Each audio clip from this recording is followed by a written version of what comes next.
Welcome back to One-on-One with Ahmad Rashad. Now, it's not surprising that Stephen Curry wanted to follow in the footsteps of his father, Dell, to play in the NBA. It is somewhat unlikely, however, that a 6-foot, 180-pound high school senior who did not receive one single major college scholarship offer would make himself into one of the best point guards in the game.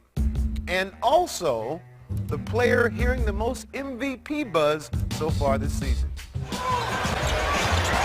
The very deep three.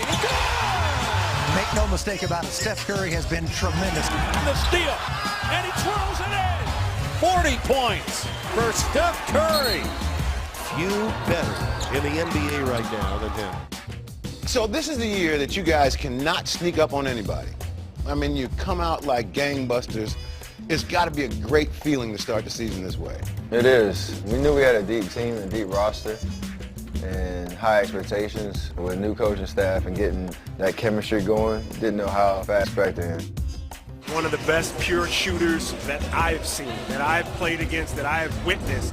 Your jump shot is so beautiful, but I've never seen it written in prose the way I have the other night when I was reading this. Let me just say what this dude.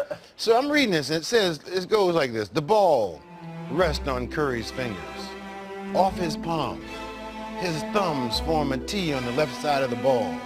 His entire right arm, tucked tight to his ribs, continues to rise with near perfect 90-degree uniformity. Shoulder to elbow, elbow to wrist, wrist to fingertips. Like a waiter using a palm to carry a heavy tray of dishes back to the kitchen.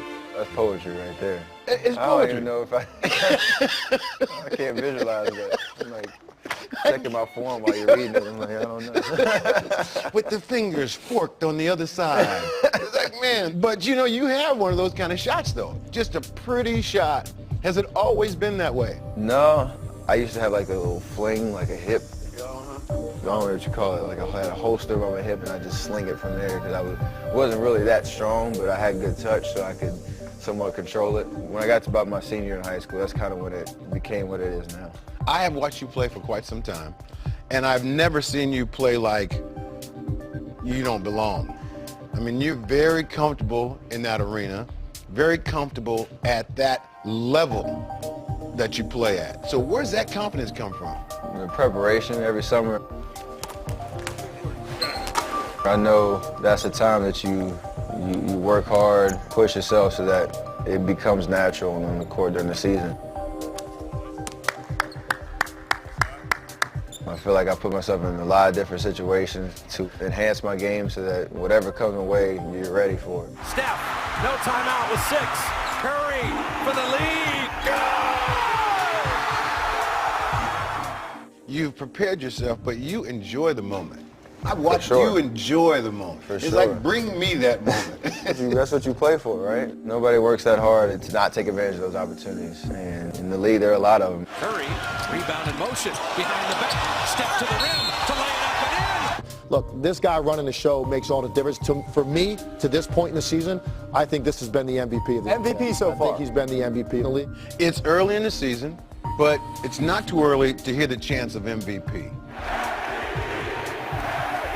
Fans chanting MVP. Make you comfortable, uncomfortable? What do you feel when you hear that? I embrace it. It's something that I work for. And for me, I don't focus on that specifically throughout the course of the season, thinking I got to score this amount of points or have this many amount of assists to make my case. It's more about if I handle my business every single night and we're winning games, hopefully I'm a part of that and doing what I need to do to help my team, and that's going to end up in personal accolades and success on that end. So I hear it, I understand the moment, and I'm working for it, but as long as we're winning and doing what we're supposed to do, good things will happen. 16 consecutive wins for the team with the best record of the NBA, the Golden State Warriors. If you had to narrow it down to just one thing, what drives you? I don't think I've reached my ceiling. I don't know when I'll do it or if I'll even realize that I'm there, but I always feel like I can get better, and that's the driving force for me. Every off season, even during the season, trying to find different ways to get better because I know that I'm my biggest critic. What a pass by Curry. Oh, man, are you kidding me? Seriously, man. So for the Warriors to consider the season a success, championship? Just the playoffs? No, Second round? Playoffs.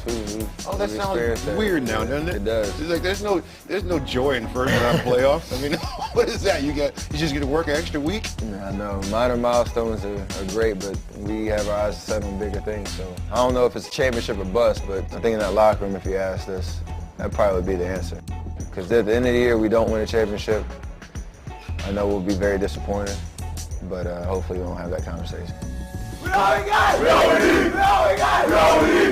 in his 6th year, the Warriors sharpshooter is more than 200 threes ahead of the pace set by the all-time long-distance king, Ray Allen.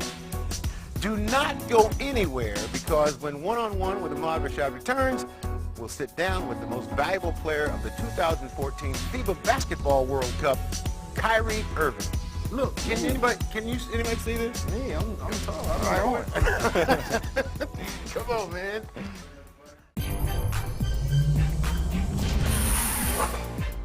Here's Lowry with the jam.